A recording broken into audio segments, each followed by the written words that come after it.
नमस्कार दोस्तों, एक छोटी सी कहानी में आपका स्वागत है। एक व्यापारी होता है जो बहुत अमीर होता है, उसके पास हर चीज होती है, परंतु उसे हमेशा अपने बेटे की चिंता सताती रहती है, क्योंकि उसे लगता है कि उसका जो बेटा है वो आलसी है और मेहनत की कदर नहीं करता है।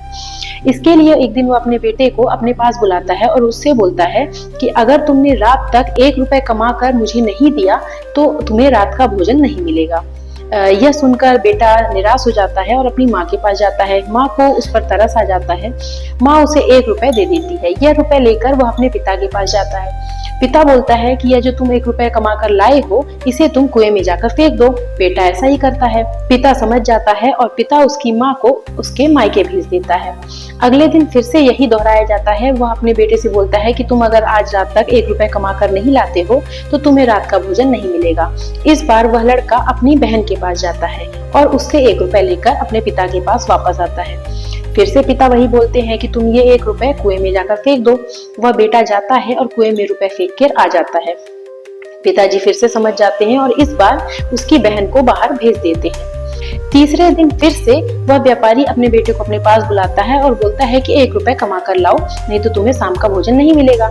इस बार उस लड़के के पास कोई भी दूसरा ऑप्शन नहीं होता है, इसलिए वह मजबूरी में बाजार जाता है और वहां बोझा उठाता है। दिन भर कड़ी धूप में, चिलचिलाती धूप में मेहनत करता है, पसीना बहाता है। तब जाकर उसे शाम को 1 रुपए मिलता है। वह लेकर वह अपने पिताजी के पास आता है और पिताजी को दिखाकर बोलता है कि यह लीजिए पिताजी, यह मेरी कमाई है। तो फिर से उसके पिताजी बोलते हैं कि ये तुम जाकर कुएं में फेंक दो। इस पर वो जो बेटा होता है वो रोने लगता है और गुस्सा होते हुए बोलता है कि पिताजी, इसको मैं कैसे कुएं में फेंक दूं?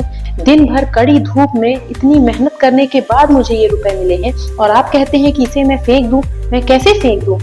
इस पर वह व्यापारी मुस्कुराता है और बोलता है कि बेटा, यही तुम्हारी असली कमाई है और आज ही तुमने मेहनत की कीमत समझी है। जब तक तुम्हारे पास मुफ्त के पैसे थे तब तक तुम्हें उनकी कदर नहीं थी, तुम्हें उसके खोने का दर्द नहीं था, तुम उसे आसानी से कुएं में फेंक रहे थे।